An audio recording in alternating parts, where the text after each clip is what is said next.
OutLaw Country. Chapter 1, The Slow Farewell.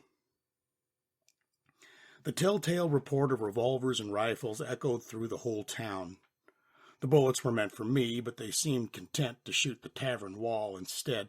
Frankly, the new holes would do well to air out the stench of decay, but I suspect the new holes in the patrons would offset it. The few regulars were dead, save for one poor girl who had the presence of mind to dive under the run-down piano in the corner.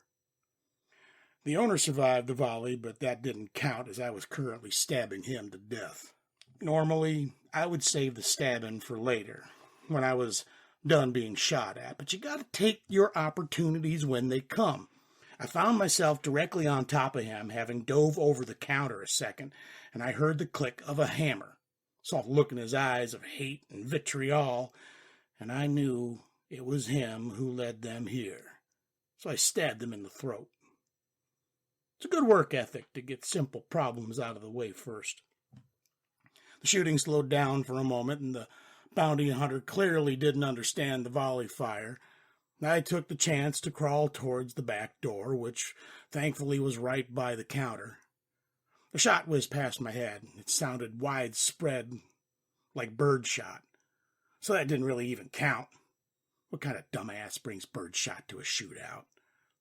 I made eye contact with the tavern wench and saw her eyes glistening with tears as she covered her mouth. I raised a finger to my blood-covered lips and gestured silence. They probably wouldn't shoot her. If my suspicions were correct, and it probably was, as this prediction fell under the category of hindsight, which was my specialty. The door was slightly ajar, so I crawled through it, right as most of them finished reloading and resuming fire.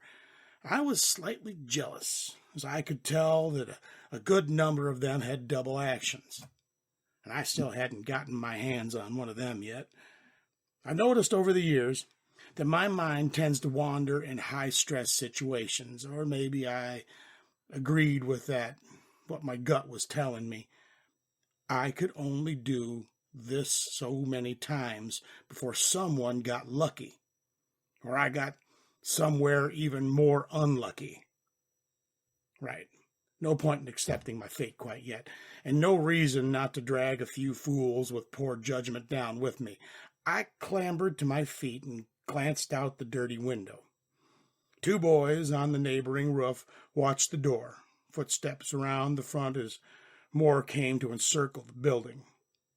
Windows can't give me a clear angle to shoot, so I have no choice but to risk it.